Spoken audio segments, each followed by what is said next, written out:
कल आपके चेहरे पर वो थकान, वो राहत, दोनों का एक कॉम्बिनेशन साफ दिखाई दे रहा था जब प्रेस कॉन्फ्रेंस हो रही थी। बिल्कुल ऐसा प्रतीत हो रहा था जैसे घर में एक बहुत बड़ी जिम्मेदारी, जैसे एक पिता ने विवाह संपन्न किया अपनी बेटी का और अब वो सुकून से, इत्मीनान से बैठा हुआ है। वो तस्वीरें हमें देखने को मिल रही थी। ऐसी कोई बात जनरल वीके सिंह जो आज की तारीख में देश की जनता को जाननी चाहिए, जब आप वहाँ उन 12 दिनों में मौजूद थे और आपको लगा कि अब मुश्किल है, अब नहीं हो पाएगा?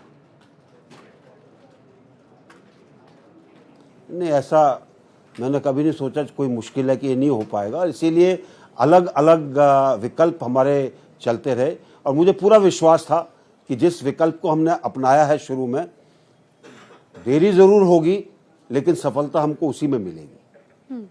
रैट माइनर्स की भूमिका पर आप क्या कहेंगे? यहाँ पर तो बहस छिड़ गई सर कि एक तो मशीन, दूसरी तरफ ये महामानव जो गए और सबसे अंतिम पड़ाव में सबसे महत्वपूर्ण काम किया।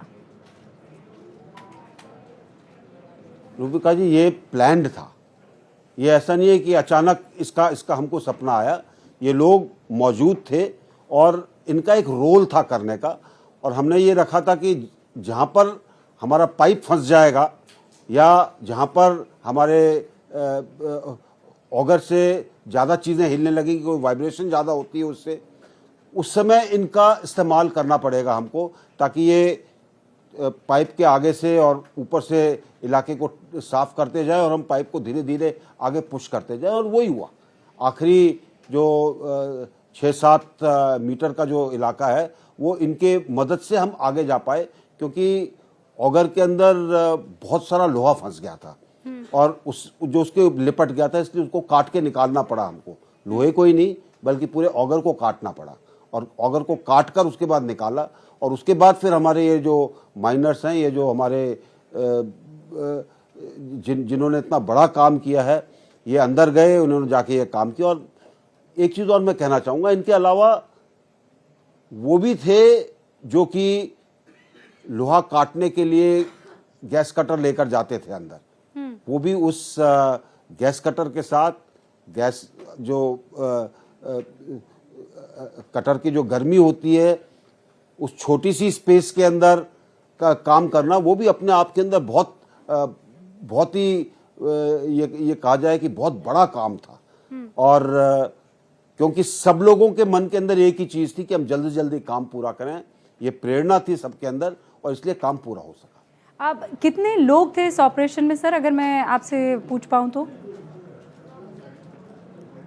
रेस्क्यू में?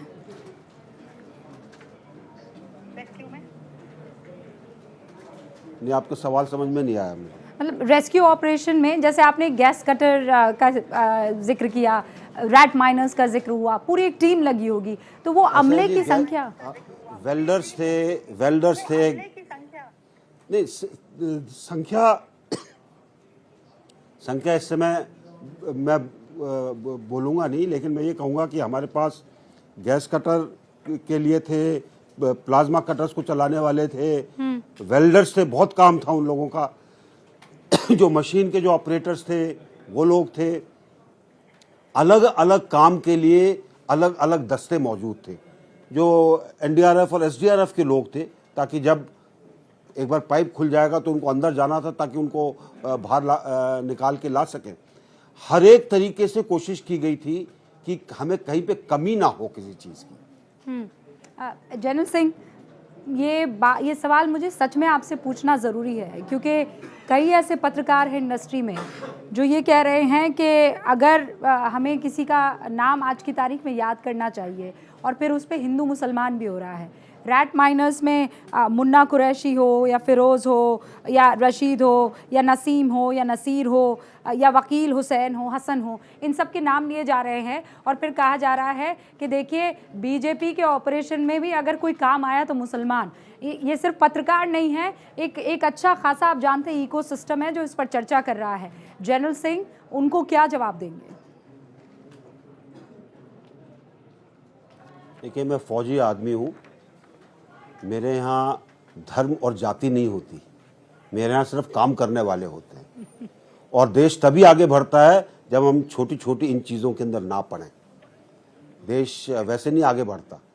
और जो लोग सिर्फ छोटी चीज़ों के बारे में सोचते हैं वो कभी बड़े नहीं हो सकते।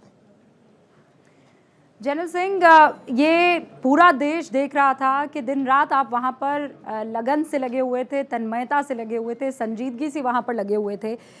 उन तमाम मजदूरों से जब आपकी बात हुई, उनके परिवारों से जब आपकी बात हुई, सबसे सुकून भरा पल कौन सा था? क्योंकि हमने एक मजदूर को देखा जनरल सिंह, जो कह रहे थे मैंने अपना सारा गहना एक सोनार को दे दिया, 9,000 रुपये लेकर आया हूँ, अब 290 रुपये बचे हैं, लेकिन उसके चेहरे पर सुकून था और एक विश्वास था कि मेरा जो बच्चा है वो बाहर निकल आएगा। देखिए, हम भरोसा दे रहे थे कि हम सबको सुरक्षित निकालेंगे, लेकिन बहुत दूर रह रहा कोई अलग अलग तरह की खबरें सुनता है, कोई कुछ कहता है, कोई कुछ कहता है, तो घबराहट उनको हो जाती है। और इसलिए जब वो आए वहाँ पर और उनके चेहरे पे जो खुशी थी वो ही देखकर हम लोगों को सुकून मिला। वो जो एक क्षण था जब उन्होंने अपने संबंधी से मिले, अपने बेटे से मिले, वो अपने आप के अंदर एक अलग ही वातावरण था। जनरल सिंह, आप उन फंसे हुए मजदूरों से बात करते थे तो एक फौजी कैसे मोटिवेट किया करता था उन्हें? देखिए, मोटिवेट करने में ज़्यादा टाइम नहीं लगता। एक तो उनको फौज के ऊपर बहुत विश्वास है, और जब मैं उनको कहता हूं कि मैं जनरल वीके सिंह बोल रहा हूं कि हाँ जी हमने आपके बारे में सुना है, और उसके बाद कहता हूं कि बेटा कोई फिक्र की बात नहीं है, तुमको जल्दी निकालेंगे, पूरी कोशिश जारी है, इतना ही बोलना काफ़ी था उनके लिए। सर, लेकिन 17 दिन सूरज नहीं दिख रहा है, फौजियों को तो सर ट्रेनिंग मिलती है, ये तो मजदूर थे, किस तरीके की इनको दिक्कतें, क्योंकि आपने वो दिक्कतें अप्रत्यक्ष रूप से महसूस की होंगी। अंधेरा है, 41 अलग अलग किस्म के कैरेक्टर, कोई बहुत ज़्यादा डरता होगा, कोई बहुत ज़्यादा डोमिनेटिंग होगा। वो 17 दिन कैसे वहाँ पर गुजारे गए थे, और क्या आप भी उनके साथ जी रहे थे बाहर से? कह रहे थे लूडो खेलते थे, योगा करते थे, 2-2.5 किलोमीटर की वॉकिंग वगैरह हुआ करती थी। वहाँ पे एक अच्छी बात ये थी कि उनके पास तकरीबन 1 किलोमीटर की स्पेस थी टनल की, जो कि पूरे तरह से तैयार थी, तो जगह थी, टनल काफ़ी ऊंची है, चौड़ी है, स्पेस था, हवा भी थी। हालांकि हम एक्स्ट्रा कंप्रेस्ड एयर के थ्रू ऑक्सीजन और भेज रहे थे, लेकिन उसकी दिक्कत नहीं थी। बिजली थी, पानी था, उनकी कुछ ज़रूरतें जब वो बताते थे तो वो ज़रूरतें उनकी पूरी हो जाती थी। नेल कटर्स उनको चाहिए थे, नेल कटर्स भेज दिए गए, इमर्शन रॉड चाहिए थी, इमर्शन रॉड भेज दी, कपड़ों की ज़रूरत पड़ी वो भेज दिया, और छोटी छोटी चीज़ों की जो ज़रूरत थी, जो उनको जैसे जैसे दिन भर खाने का हमने प्रबंध किया कि कम से कम 10 दिन का उनके पास सामग्री हो।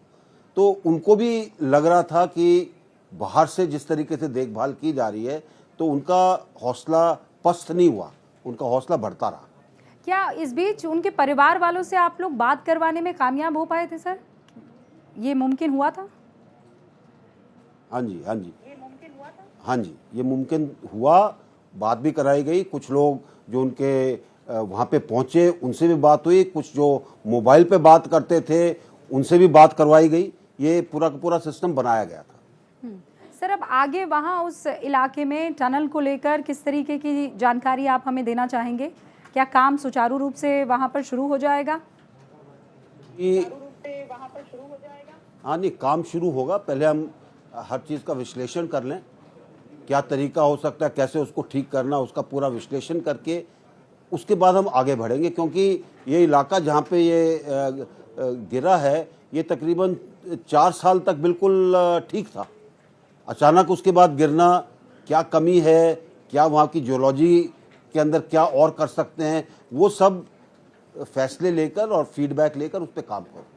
प्रधानमंत्री जी से क्या आपकी बात हुई है? मंत्री जी, क्या बात हुई अगर हुई तो इस ऑपरेशन के बाद? बात नहीं हुई है मेरी ऑपरेशन के बाद। मैं बस अभी सुबह ही पहुंचा हूं। अब जब बात होगी तो मैं कुछ जो फीडबैक मांगेंगे वो दे दूंगा।